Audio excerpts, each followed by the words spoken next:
Hello प्यारे बच्चों, कैसे हो सभी। तो बच्चों, आज हम पढ़ने वाले हैं क्लास 7 की नैतिक शिक्षा की बुक में चैप्टर नंबर 2 समय की पाबंदी। बच्चों, ये JCERT बोर्ड की बुक है। चलिए कहानी को पढ़ते हैं, समझते हैं और बहुत कुछ सीखते हैं। चैप्टर का नाम है समय की पाबंदी। तो समय की पाबंदी का मतलब क्या होता है? इसका मतलब बच्चों ये होता है कि तय समय पर जो समय आपने जिस कार्य के लिए फिक्स किया है उस तय समय पे अपने कार्य को पूरा करना या उससे भी पहले पूरा करके एकदम से कंप्लीट कर लेना, वो कहलाता है समय की पाबंदी। और या फिर अपनी जिम्मेदारी को एकदम अच्छे से निभाना। आप जिम्मेदारी कब निभा पाओगे? जब आप समय की पाबंदी को समझोगे, समय पर अपने कार्य को पूरा करोगे, तभी तो आप एक जिम्मेदार व्यक्ति कहलाओगे, है ना। तो इस बात को समझने के लिए इस स्टोरी में दो महान पर्सनैलिटीज़ की लाइफ से जुड़ी हुई दो कहानियाँ आपको बताई गई है। एक तो कहानी है आपके और हमारे father of nation Mahatma Gandhi ji की लाइफ से जुड़ी हुई एक रियल स्टोरी, जिसमें उन्होंने ये दिखाया है कि किस तरह से उन्होंने समय की पाबंदी को किस तरह से वो समझते थे और कैसे अपने समय पे सारा कार्य पूरा करते थे। दूसरा एग्जाम्पल है ईश्वर चंद्र विद्यासागर जी की लाइफ से जुड़ी हुई एक रियल स्टोरी। उन्होंने भी ये समझाया है कि किस तरह से समय की पाबंदी को हमें समझना चाहिए और ये ज़रूरी है कि हम समय पे अपने कार्य को पूरा करें। और ये ज़रूरी बिल्कुल भी नहीं है कि किसी कार्य को हम छोटा या बड़ा समझें। ये एकदम मायने नहीं रखता कि हम कौन से पद पे हैं, तो हमें सोच समझकर किसी कार्य को पूरा करना चाहिए कि कोई काम अगर छोटा है तो वो हम करेंगे तो हम भी छोटे हो जाएंगे, छोटे कहलाएंगे, ऐसा नहीं है। ज़रूरी ये होता है कि समय पर हमारे कार्य कंप्लीट हो जाने चाहिए, ताकि ना हमारा ना हमसे जुड़े उस कार्य से जुड़े किसी और भी व्यक्ति का किसी का भी समय नष्ट ना हो। तो चलिए अब देर न करते हुए इस कहानी को पढ़ना आरंभ करते हैं। चलिए, पूरे की कक्षाओं में हमने समय के पालन के बारे में पढ़ा है ना। इससे पहले वाले क्लास में आपने पढ़ा होगा समय के पालन के बारे में। अब इस क्लास में हम पढ़ेंगे समय की पाबंदी के बारे में, है ना। समय का पालन या समय निष्ठता अथवा समय की पाबंदी एक विशेष गुण है जिससे किसी व्यक्ति की विश्वसनीयता बढ़ती है। जो इंसान समय का पालन करता है या समय निष्ठता या फिर समय की पाबंदी का विशेष गुण रखता है, वो उस व्यक्ति की क्या बढ़ती है? विश्वसनीयता बढ़ती है ना। किसी इंसान को आपने देखा होगा जो समय पे सारा काम पूरा करता है, तो उस पर आपको एक विश्वास लगा रहता है। अगर आपने किसी कार्य को उनको दिया है करने के लिए, तो आप एक निश्चिंत रूप से निश्चिंत रहते हैं कि हाँ, मैंने उनको ये कार्य दिया है और वो तो विख्यात है, इसी बारे में जाने जाते हैं कि वो समय के पाबंद है, तो मेरा कार्य ज़रूर पूरा होगा। तो इससे विश्वसनीयता बढ़ती है। समाज में ऐसे लोगों की इज्जत होती है जो अपने कार्यों के साथ साथ दूसरों से जुड़े कार्यों को भी सही समय पर पूरा करते हैं, है ना। जो इंसान समय का पालन करते हैं अथवा समय की पाबंदी को समझते हैं, तो उस इंसान से जुड़े हुए या उस कार्य से जुड़े हुए दूसरे जो लोग हैं, उन सभी का समय नष्ट नहीं होता, बल्कि समय पे वो अपना कार्य पूरा करते हैं। समाज में ऐसे लोगों की इज्जत होती है। इससे वह न सिर्फ अपना बल्कि दूसरों का भी बहुमूल्य समय बचाते हैं। इससे हमारे मनोबल भी ऊंचा रहता है, मतलब कॉन्फिडेंस। मनोबल का मतलब होता है कॉन्फिडेंस। तो जो इंसान समय पर अपना सारा कार्य कंप्लीट कर लेता है, तो उसका कॉन्फिडेंस भी एक हाई लेवल का होगा। एग्ज़ाम्पल के तौर पर आप हैं, आपका एक दोस्त है। आपने क्या किया, आपके स्कूल में जितने भी वर्क, जितने भी चैप्टर्स कंप्लीट होते गए, आपने साथ ही साथ उसको पढ़ते गए आप, और याद करते गए, लर्न करते गए, सीखते गए, सब कुछ किए। और जब एग्ज़ाम का डेट नज़दीक आया, आपको टेंशन नहीं हुई, क्योंकि आपने क्या किया था, पहले भी उसको पढ़ के कंप्लीट करके रखा है। तो अब केवल आपको रिवीजन की ज़रूरत है, बस, और कुछ नहीं। तो जब भी डेट आएगा एग्ज़ाम का तो आप क्या करोगे, थोड़ी सी रिवीजन करोगे और आप एक अच्छे नंबर से रिज़ल्ट ले आओगे। और वहीं आपका जो दोस्त है वो नहीं पढ़ रहा था, जब स्कूल में कोई भी सब्जेक्ट कोई भी चैप्टर होता था तो वो नहीं पढ़ता था, वो ये कहता था कि जब एग्ज़ाम आएगा तब मैं पढ़ूँगा या पढ़ूँगी। और जब एग्ज़ाम नज़दीक आ जाता है तब वो बहुत ही टेंस्ड हो जाता है, बहुत ही परेशान हो जाता है कि अब वो क्या करे। एक चैप्टर याद करने बैठे तो दूसरा छूट जाए, इस तरह की हालत हो जाती है। तो उसकी कॉन्फिडेंस तो ऑटोमेटिकली डाउन हो जाएगी। और आप जो हमेशा पढ़ रहे थे, आपको कोई भी टेंशन नहीं है, तो आपका कॉन्फिडेंस हाई रहेगा। यही बात यहाँ पर कहा गया है कि जो इंसान समय का पालन करता है, समय की पाबंदी को समझता है, अपने कार्य को सही समय पर कंप्लीट कर लेता है, उससे उसका मनोबल भी ऊंचा रहता है, कॉन्फिडेंस भी हाई लेवल का होता है। नेक्स्ट पैराग्राफ पढ़ते हैं। अनुशासित व्यक्ति का एक महत्वपूर्ण गुण होता है ना। क्या गुण होता है? समय की पाबंदी। जो व्यक्ति अनुशासित होता है तो उसका एक बहुत ही महत्वपूर्ण गुण है समय की पाबंदी। वो अनुशासित व्यक्ति अपना हर कार्य, यही कोशिश रहता है उसकी कि वो अपना हर कार्य समय पे सही समय पर पूरा कर ले, कंप्लीट कर ले। ना कि वो ये सोच सोच कर पेंडिंग में रखे अपने कार्य को कि आज नहीं कल कर लूँगा, कल नहीं परसों कर लूँगा, अभी नहीं बाद में कर लूँगा। ऐसी उसकी धारणा कभी नहीं होती है, ना उसकी ऐसी आदत होती है। वो उसकी कोशिश ऐसी रहती है कि अभी अगर ये करना है कार्य तो मैं अभी ही करूँगा, अगर कल किसी कार्य को करना है तो वो कल ही करेगा। तो ऐसी अवधारणा रखने वाले व्यक्ति ही अनुशासित व्यक्ति होता है। समाज में रहने के कारण हम सभी आपस में जुड़े हुए हैं, इसलिए हमें इसका ध्यान रखना चाहिए। हम अपने कार्यों का सही समय पर पूरा करें। बच्चों, हम सभी लोग एक समाज में रहते हैं, है ना। तो हम सभी आपस में कहीं ना कहीं जुड़े हुए हैं। तो अगर हम सभी कोशिश करें कि हम अपना कार्य पूरा करें तो क्या होगा, इससे ना आपका और ना ही किसी और का समय व्यर्थ होगा। अगर सोचो सभी लोग अपने कार्य को एकदम टाइमली कंप्लीट कर ले तो फिर किसी को भी कोई प्रॉब्लम नहीं होगी, है ना। तो ऐसा हमें हर इंसान को करना चाहिए। हर इंसान अगर ऐसा कार्य करने लगे तो फिर अपने आप समाज सुधर जाएगा, है ना। सभी लोग अपना कार्य टाइम पे कंप्लीट करेंगे, किसी को कोई दिक्कत नहीं होगी। तो हर इंसान को ऐसा कदम उठाना चाहिए। हर इंसान को समय की पाबंदी को समझना चाहिए, समय का पालन करना चाहिए और कोशिश करनी चाहिए कि हम अपने हर कार्य को समय पे पूरा करें। अब आते हैं हमारी पहली स्टोरी के तरफ।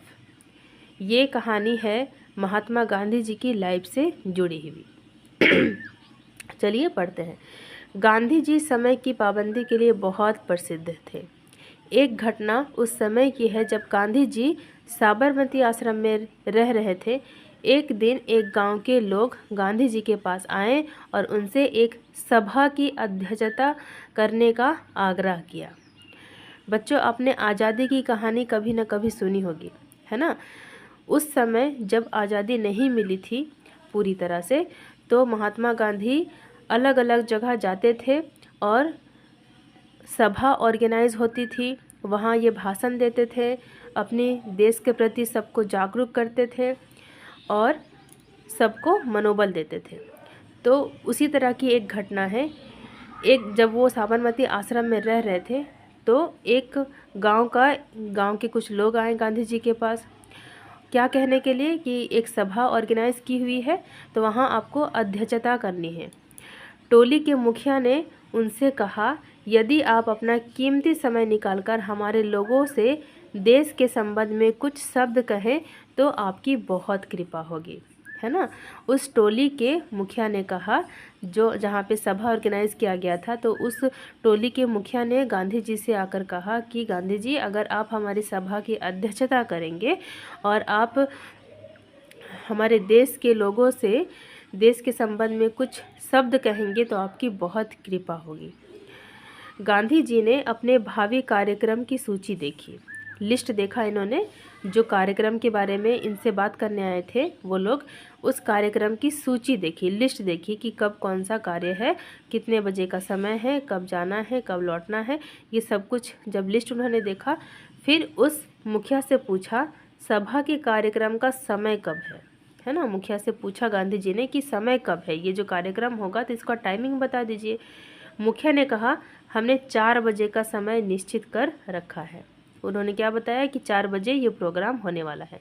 गांधी जी ने आने की स्वीकृति दे दी, मतलब एक्सेप्ट कर लिया इन्होंने ये प्रपोजल। उन्होंने कहा कि हाँ ठीक है, मैं आऊँगा। मुखिया बोला बापू मैं एक व्यक्ति को गाड़ी के साथ भेज दूंगा। बापू कहते हैं ना गांधी जी को, तो मुखिया ने क्या बोला कि बापू मैं एक व्यक्ति को, एक आदमी को भेज दूंगा आपको लेने के लिए। वह आपको सभा स्थल तक ले जाएगा, आपको अधिक कष्ट नहीं होगा। मुखिया ने कहा कि गांधी जी, बापू जी आप ज़्यादा चिंता मत करिएगा, आपको मैं ज़्यादा कष्ट नहीं होने दूंगा। एक आदमी मैं भेज दूंगा जो आपको ले आएगा जहाँ पर सभा होने वाला है। गांधी जी मुस्कुराते हुए बोले अच्छी बात है, कल निश्चित समय पर मैं तैयार रहूँगा।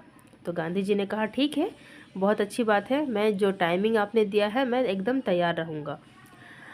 अगले दिन जब 3:45 बजे, 3:45 का मतलब है 3:45 है ना, क्योंकि 4 बजे का प्रोग्राम है तो 4 से पहले आता है 3:45, 15 मिनट पहले। अगले दिन जब 3:45 बजे तक मुखिया का आदमी नहीं पहुंचा तो गांधी जी चिंतित हो गए, है ना, क्योंकि 4 बजे का वो टाइमिंग था, वो सभा स्टार्ट होने वाला था 4 बजे। तो उसी हिसाब से सभी लोग भी तो वहाँ पर पहुँचेंगे जहाँ पर सभा ऑर्गेनाइज किया गया है ना। गांव के लोग सब लोग अपना समय निकाल कर आएंगे कि 4 बजे का प्रोग्राम है, गांधी जी आने वाले हैं, तो सभी लोग अपने अपने घरों से निकल जाएंगे 4 बजे वहाँ पे गांधी जी आने वाले हैं ये सोचकर। तो जब 3:45 बज गए यानी 3:45 का टाइम जब हो गया तो गांधी जी थोड़े से चिंतित हो गए कि मुखिया का आदमी अभी तक आया क्यों नहीं, क्योंकि जाने के लिए भी तो टाइम लगेगा। उन्होंने सोचा अगर मैं समय पर नहीं पहुंचा तो लोग क्या कहेंगे। जब 3:45 बज गया तब गांधी जी को थोड़ी चिंता होने लगी कि अगर वो टाइम पर नहीं पहुंच पाएंगे वहाँ तो लोग क्या कहेंगे, उनका समय व्यर्थ नष्ट हो जाएगा। हाँ, अब इनको टेंशन होने लगी कि अभी तक 3:45 बज गया, मुखिया का आदमी ने कहा था तो मैं आ जाऊंगा लेकिन अभी तक नहीं आया। अगर मैं टाइम पे नहीं पहुंचा तो वहाँ जो सभी लोग मौजूद हैं वो क्या कहेंगे, उनका भी समय नष्ट हो जाएगा। गांधी जी ने एक तरीका सोचा। क्या सोचा उन्होंने, और उसी पर अमल किया। एक उन्होंने तरकीब निकाली और वो कार्य किया। कुछ समय बाद मुखिया स्वयं गांधी जी को लेने आश्रम पहुंचा। कुछ प्रॉब्लम हुआ होगा जिसके वजह से मुखिया का आदमी नहीं आ पाया। तो ये बात तो मुखिया को भी पता होगी ना कि अरे वो आदमी तो नहीं जा पा रहा है। तो क्या हुआ, मुखिया ने सोचा कि गांधी जी को तो मैंने बोला है कि मैं अपना आदमी भेज दूंगा, अब ये नहीं जा पा रहा है तो मुझे खुद ही जाना पड़ेगा गांधी जी को लेने के लिए। तो यही सोचकर मुखिया निकल पड़ा गांधी जी के घर की ओर, आश्रम पहुंच गया वहाँ। इसके बाद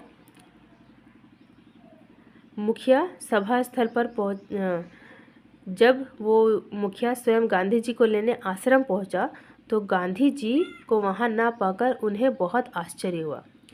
जब ऐसा हुआ ना कि वो जो मुखिया है वो स्वयं आश्रम पहुंचा, वो खुद ही चला गया आश्रम, क्योंकि वो आदमी नहीं आ पाया तो वो खुद ही आश्रम चला आया गांधी जी को लेने के लिए। लेकिन आकर उसने क्या देखा कि गांधी जी तो यहाँ है ही नहीं, और वो आश्चर्य हो गए। लेकिन वह कर भी क्या सकते थे, है ना। अब आश्चर्य होने से भी क्या फ़ायदा, अब गांधी जी वहाँ है ही नहीं तो अब क्या करेंगे मुखिया। मुखिया सभा स्थल पर पहुंचा तो उन्हें यह देखकर और अधिक आश्चर्य हुआ। जब मुखिया साबरमती आश्रम आए और वहाँ गांधी जी को नहीं देखा उन्होंने, तो वो आश्चर्य हो गए। लेकिन अब करे भी क्या, आश्चर्य इसलिए हुए क्योंकि उन्होंने एक दिन उन्होंने पहले ही कह दिया था कि कल 4 बजे का प्रोग्राम है तो आपको आना है। पर इतना कहने के बाद भी अगर गांधी जी आश्रम में नहीं है तो मुखिया थोड़े परेशान हो गए, आश्चर्य हो गए। उसके बाद आश्चर्य होने से भी क्या फ़ायदा, फिर वो वापस लौट गए सभा स्थल पे जहाँ पे वो प्रोग्राम ऑर्गेनाइज था, वहाँ पे वापस पहुँचे मुखिया। अब जो देखा इन्होंने वो तो इससे भी ज़्यादा आश्चर्यचकित कर देने वाली बात थी। गांधी जी भाषण दे रहे हैं और लोग बड़ी तन्मयता से उन्हें सुन रहे हैं। बताइए, गांधी जी आश्रम से खुद ही आ गए हैं सभा स्थल में और वहाँ भाषण दे रहे हैं और लोग एकदम आराम से पूरे मन से ध्यान से सुन भी रहे हैं। ये बात देखकर, ये चीज़ देखकर मुखिया और भी ज़्यादा आश्चर्यचकित हो गए। भाषण के बाद मुखिया गांधी जी से मिला। जब भाषण कंप्लीट हो गया तब जो मुखिया है वो गांधी जी से मिला और उसने उनसे पूछने लगा, मैं आपको लेने आश्रम गया था लेकिन आप वहाँ नहीं मिले, फिर आप यहाँ तक कैसे पहुँचे? मुखिया पूछने लगा कि मैं तो आपको लेने के लिए गया, तब मैंने देखा कि वहाँ आप नहीं थे, आप यहाँ कैसे आ गए, यहाँ कैसे पहुँच गए? अब देखिए, गांधी जी ने कहा, क्या कहा गांधी जी ने? जब आप 3:45 तक नहीं पहुँचे तो मुझे चिंता हुई कि मेरे कारण इतने लोगों का समय नष्ट हो सकता है, इसलिए मैंने साइकिल उठाई और तेज़ी से चलाते हुए यहाँ पहुँच गया।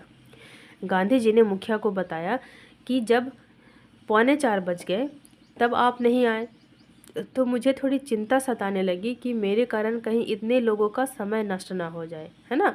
इसलिए उन्होंने खुद अपना साइकिल उठाया और तेज़ रफ्तार में चलाते हुए सभा स्थल पर पहुंच गए ताकि ना उनका और ना किसी और का समय नष्ट हो। इसके बाद मुखिया बहुत शर्मिंदा हुआ। क्यों शर्मिंदा हुआ बताइए सोचकर? क्योंकि उन्होंने ही गांधी जी को प्रॉमिस किया था कि मैं अपना एक आदमी भेज दूंगा जो आपको सभा स्थल पर ले आएगा, लेकिन वो ऐसा नहीं कर सके।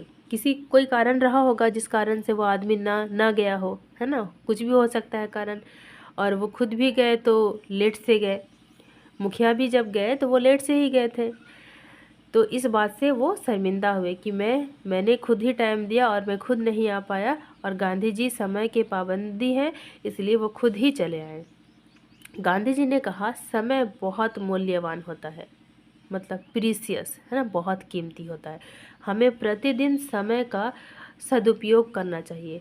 देखो, हमारे डेली लाइफ में इस चीज़ का आदत डालना चाहिए। हर दिन हमें अपना सभी काम समय पे पूरा करना चाहिए। अगर सुबह आप 7 बजे उठते हैं तो आप कोशिश करिए हर दिन 7 बजे उठें, है ना।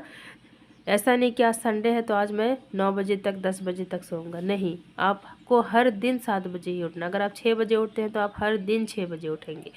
अगर आप 9 बजे नाश्ता करते हैं तो आप हर दिन तो पॉसिबल नहीं, आपको स्कूल जाना रहता है। तो जो भी आपकी टाइमिंग है हर दिन का, वो हर दिन एक जैसा ही होना चाहिए, तभी आप एक महान पर्सनैलिटी आप भी बन सकते हैं, है ना। चलिए आगे बढ़ते हैं। मुखिया की समझ में गांधी जी की बातों का मर्म आ चुका था। अब जो बात गांधी जी समझाना चाह रहे थे मुखिया को, वो बात अब मुखिया को भी समझ में आ गया बहुत ही अच्छे से। समय की पाबंदी से संबंधित ऐसी ही एक प्रसंग प्रसिद्ध समाज सुधारक एवं विद्वान ईश्वर चंद्र विद्यासागर के जीवन से संबंधित है। अभी अभी हमने जो स्टोरी पढ़ी वो महात्मा गांधी जी की लाइफ से जुड़ी हुई स्टोरी थी। अब दूसरे ही पेज में एक दूसरी कहानी है जो किन से जुड़ी हुई है?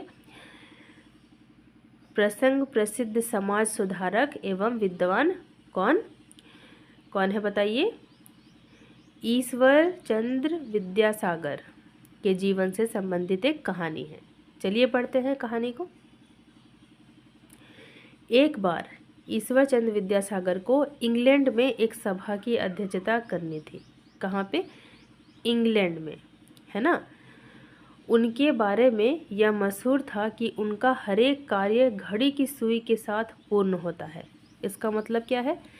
जैसे अगर कोई काम ये 4 बजे करते हैं तो ये उस कार्य को 4 बजे ही करेंगे। अगर कोई ऐसा काम है जो ये 2 बजे करते हैं तो उस कार्य को वो 2 बजे ही करेंगे। 2 बजे से 1 मिनट भी नहीं बढ़ेगा और 2 बजे से पहले भी नहीं होगा। 2 बजे का टाइमिंग है तो 2 बजे ही होगा। इसे ही कह रहे हैं कि घड़ी की सुई के साथ पूर्ण होता है। वे लोगों से भी यही अपेक्षा रखते थे कि वे अपना कार्य समय पर करें। तो वो ईश्वर चंद्र विद्यासागर ऐसे थे और वो लोगों से भी ये अपेक्षा करते थे कि लोग भी इसी तरह के रहें, अपना कार्य एकदम जो टाइम है उसी टाइम पे कंप्लीट करें। विद्यासागर जी जब निश्चित समय पर सभा भवन पहुँचे तो उन्होंने देखा कि लोग सभा भवन के बाहर घूम रहे हैं। अब इंग्लैंड में सभा ऑर्गेनाइज किया हुआ है ना, और इनको अध्यक्षता करने की को कहा गया है, ईश्वर चंद्र विद्यासागर जी को। तो जब वो वहाँ पर पहुँचे जहाँ पर सभा स्थल पे, जहाँ पे सभा होने वाला था, तो इन्होंने देखा कि टाइम तो हो गया है लेकिन लोग बाहर क्यों घूम रहे हैं। सभी लोग सभा भवन के बाहर घूम रहे हैं, कोई भी अंदर नहीं बैठा है। जब उन्होंने इसका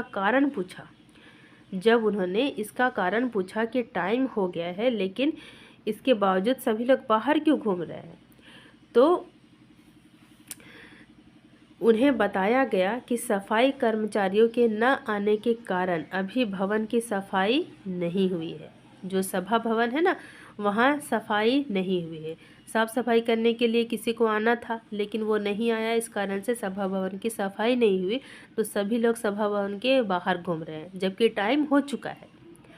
यह सुनते ही विद्यासागर जी ने एक क्षण भी बिना गवाए झाड़ू उठा ली और सफाई कार्य प्रारंभ कर दिया।